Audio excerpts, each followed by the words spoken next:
Hello, friends. It's been an emotional roller coaster. See, I'm recording during light, which I try not to do because the lighting in here is terrible. And as you know, yesterday, 2 firefighters lost their lives in a horrible fire near me in Pennsylvania. And my soul was just not at rest. And I have been to terrible fires. I've dealt with terrible fires. Fires involving children. Fires involving animals. None of them are easy. They're all hard, but for whatever reason, this one was just, I couldn't sleep. It just sat in the seat of my soul. This morning they released the names of the firefighters who fell. And one of them was a colleague of mine at the college where I work. A really great guy, full of life and love. Marv was just a good guy. Been at the college a very long time. He was there. He started there before I was there before. And just a really good guy.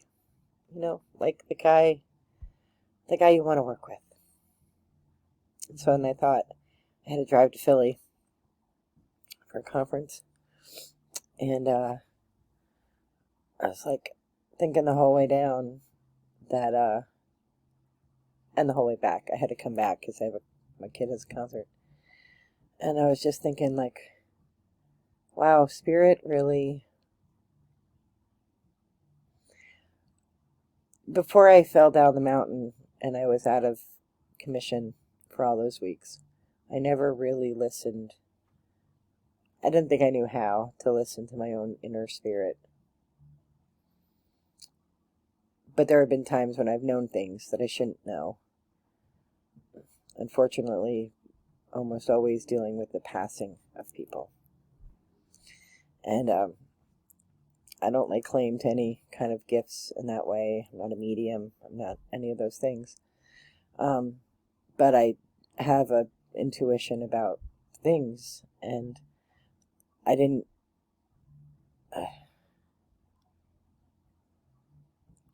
know who it was going to be because I actually don't know anybody in that fire department. We don't, the Red Cross, the group that I run with, we don't serve that county and that location.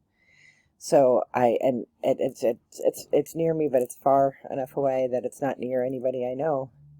And but I know, I felt that somehow I knew I was going to know somebody. I was going to know somebody. And then to find out this morning that I did.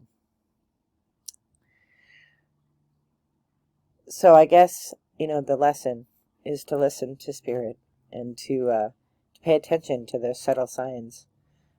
We talk about it all the time, about doing that if you're in the spiritual community, listening to Spirit. And my colleagues are absolutely shattered. We're all shattered. It's a terrible fire. Like, everything about it is terrible. The loss of life, the circumstances under which the fire started, things that happened during the fire, in addition to these 2 firefighters. It overall is just a horrible thing. And so I am wishing the families of Zach Paris, who I did not know, and Marv Gruber, who I did know.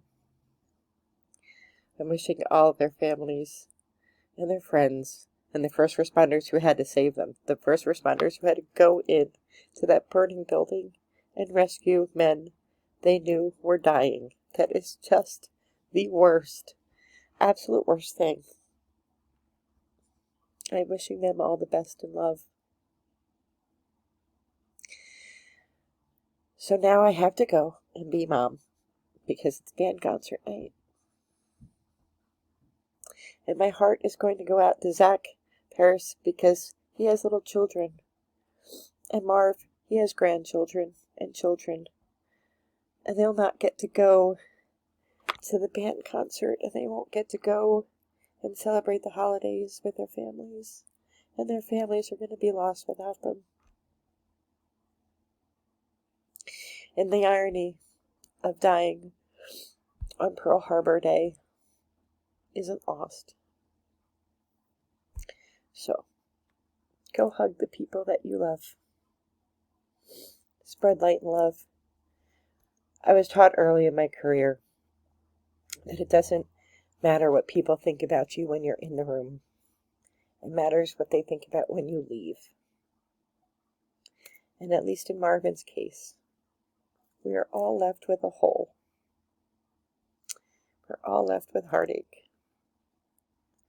Because he was such a fine man, doing the good that he always did, being the best and the brightest in our world. And his light was taken from us. So go be light. We need more Marvin Grubers in the world. Let's all go and follow his example. Wishing you all the best in light and love.